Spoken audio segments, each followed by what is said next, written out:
Bonjour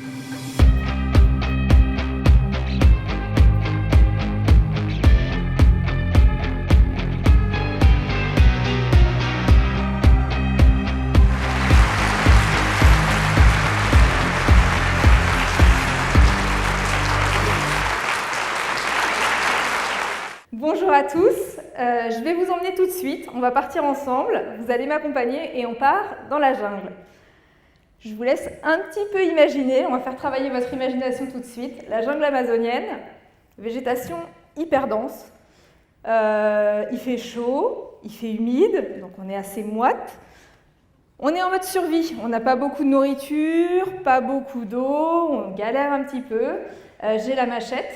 Donc, je vais pouvoir layonner, c'est-à-dire couper les végétaux pour avancer. La progression, elle est quand même assez pénible et parfois, on va mettre 1 heure pour avancer de seulement 200 mètres. Au bout de 2 jours, donc ça fait 2 jours, on commence à avoir quand même bien soif, bien faim et être bien en galère, la végétation s'ouvre un petit peu. Ça s'éclaircit. Plutôt positif. Là, vous sentez une odeur que vous ne connaissez pas forcément, mais par contre, votre cerveau, il analyse tout de suite cette odeur comme étant un signal d'alerte, un danger. Et là, je vous pose une question. Que feriez-vous face à un jaguar qui, de toute évidence, vous charge? Je vous avoue que cette question-là, il y a 15-20 ans, je n'aurais jamais pensé avoir à me la poser. Et pourtant, en un quart de seconde, il y a toute une conversation qui se fait dans ma tête. Une grosse part de résignation, c'est l'heure. C'est l'heure pour tout le monde un jour et moi c'est là. Et en même temps, j'ai vécu des belles aventures, j'ai eu une vie déjà bien remplie, j'ai bien profité. Et puis, un petit sursaut d'optimisme, voilà. Je reviendrai tout à l'heure sur cette histoire de jaguar et je vous raconterai le fin mot de l'histoire. Mais avant, je voudrais vous raconter comment ces expériences de survie un petit peu extrêmes m'ont permis de tirer des leçons.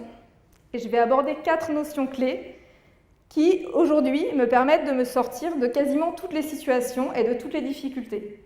Si ces 4 notions clés, elles peuvent m'aider moi dans ma vie quotidienne, elles vont pouvoir vous aider vous aussi à surmonter tous les défis qui peuvent vous sembler insurmontables. Vous avez compris, j'ai un métier un petit peu atypique et en fait, je suis formatrice en survie. La première des leçons, c'est celle-ci. Donc je vais encore vous emmener avec moi, on part ailleurs. Cette fois-ci, on part au Botswana. Il fait encore très chaud, mais beaucoup plus sec. Et ça fait 24 heures que je n'ai pas trouvé d'eau. 24 heures sans boire au Botswana. Mon verre, il est franchement vide. Donc là, j'ai 2 options. Petit 1, je peux me mettre en PLS et attendre que ça se passe. Là, c'était dans le cadre d'un tournage télé, donc on aurait fini par venir me secourir à un moment ou à un autre. Ça aurait été un peu pénible, mais on serait venu me chercher. Et la deuxième option, c'est celle que j'ai faite, c'est d'essayer de voir le verre à moitié plein, essayer de lister ce qui me restait. Alors de l'eau, visiblement pas beaucoup, mais qu'est-ce que je peux avoir pour me permettre de trouver de l'eau? Un petit peu de matériel, une petite liste de ce que j'ai. J'ai mes 2 bras, mes 2 jambes, quelques points de QI, plus beaucoup, mais quelques-uns, et puis l'environnement autour de moi. Grâce à cette petite checklist mentale, j'ai pu trouver plusieurs sources d'eau, 20 ml de sérum physiologique dans ma trousse de secours, dans mes pipettes de trousse de secours. C'est pas grand-chose, mais quand on n'a rien, c'est un petit début. Les végétaux autour de moi, je les ai mis dans un sac étanche et je les ai fait transpirer. Là encore, c'est pas fameux en termes de rendement, mais pas grand-chose plus pas grand-chose, ça commence à faire quelque chose. Ensuite, mon urine. Là encore, c'est une expérience que je ne recommande pas, mais ça reste une expérience. Et malgré tout, ça m'a permis de tenir quelques heures de plus. Et puis, la dernière chose, c'est prendre de la hauteur. Donc, en fait, littéralement, j'ai trouvé une petite colline. Je suis allée en haut de la colline. J'ai pu avoir une vue un peu plus dégagée sur la région environnante et j'ai pu trouver comme ça un petit point d'eau. Il n'y avait pas grand-chose, mais il y avait un petit point d'eau. Voir le verre à moitié plein, la positive attitude, c'est vraiment ça. C'est pas être béat et heureux quand tout s'effondre autour de vous, mais c'est plutôt arriver à identifier ce qui vous reste et à vous focaliser sur ce que vous avez, aussi mince ça puisse vous sembler, plutôt que de vous focaliser sur ce que vous avez perdu ou ce que vous n'avez plus. La positive attitude. Je vais encore vous demander de me suivre un petit peu dans mon délire de survie, mais en fait, vous allez tout de suite comprendre que le point suivant, si ça marche en situation extrême, en réalité, ça marche pour tout. Il y a un auteur assez connu qui s'appelle John Wiseman qui a fait cette pyramide. C'est ce qu'on appelle la pyramide de la survie. En fait, c'est quels sont les moyens qui sont importants pour survivre quand on est en environnement hostile ou en environnement un peu engagé. La base de la survie, c'est la volonté. La volonté, l'attitude, le mindset, vous appelez ça comme vous voulez. La niaque. Ensuite viennent les connaissances, les compétences, les capacités physiques seulement après, ça aide mais c'est pas primordial, et en tout dernier le matériel. Cette pyramide de Wiseman, je crois que j'en suis l'illustration vivante. Le matériel, j'en utilise un petit peu, mais j'aime bien prouver qu'on peut faire sans. Les capacités physiques, je ne suis pas un athlète de haut niveau, je pense que ça se voit. Et pourtant, j'ai fait des trucs de dingue. Les connaissances, les compétences, là, on commence à tenir un peu un truc. Et la volonté, clairement, c'est mon point fort. La volonté, la niaque. Ça, tout le monde a cette volonté, plus ou moins. Ça se travaille, mais tout le monde a cette volonté. Donc, cette leçon-là, c'est la volonté, c'est la base de la survie. Parfois, on a la positive attitude. Parfois, on a une volonté qu'on a un petit peu musclée, mais on n'a quand même pas beaucoup de ressources. On a très très peu de choses. Ça tombe bien parce qu'il y a quelqu'un qui s'appelle Pareto, je pense que vous connaissez tous, qui a édité cette petite règle aussi, la loi de Pareto qui dit que 20% des efforts produisent 80% des effets.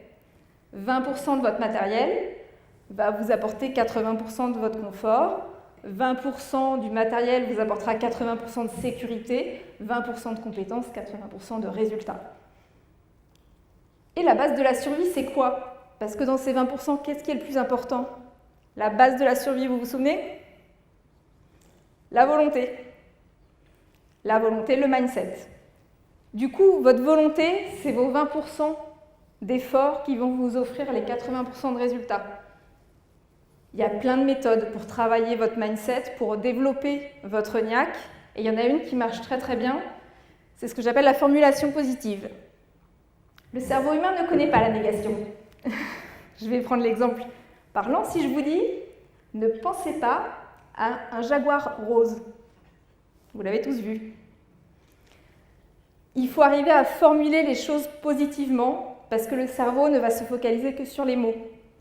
Moi, quand je suis partie dans la jungle, mon histoire de jaguar du début, j'ai été un petit peu briefée la veille de mon départ, et puis on m'avait bien dit, si jamais tu rencontres un jaguar, ça n'arrive jamais, mais si tu en rencontres un, ne tourne pas le dos et ne cours pas. Ne tourne pas le dos, ne cours pas.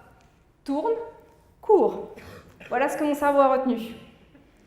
Voilà ce qui s'est passé. J'ai tourné le dos et je suis partie en courant. L'histoire, elle ne s'arrête pas là, je continue après.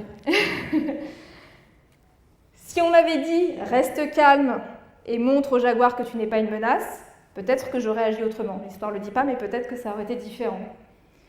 Du coup, ce point-là, c'est 20% d'efforts, économisez vos ressources, économisez vos points de QI, économisez votre mental. Et la formulation positive, c'est une des méthodes qui va vraiment vous aider. Maintenant, vous avez votre verre à moitié plein, vous avez votre positive attitude, vous avez développé votre volonté, vous avez identifié les quelques ressources qui vous restaient et qui étaient importantes. Par quoi on commence? On est toujours face à notre difficulté. On commence par quel morceau? C'est l'étape suivante, c'est prioriser. En survie, c'est facile de prioriser parce que là encore, on a un petit moyen mnémotechnique. C'est Ron Wood qui l'a édité, que ça s'appelle la règle des 3. De quoi ai-je besoin pour rester en vie plus de 3 minutes? J'ai besoin d'air, donc c'est le fait de respirer, mais c'est aussi tout ce qui est premier secours. Parce qu'en fait, le sang achemine l'oxygène, enfin, voilà. 3 minutes sans air. 3 heures, sans abri et sans chaleur. On peut mourir d'une hypothermie en 3 heures. On peut mourir d'une attaque de jaguar en moins de 3 heures, donc s'abriter des prédateurs, s'abriter des conditions météo, s'abriter du froid, se protéger du froid et se réchauffer. 3 jours sans boire, 3 semaines sans manger.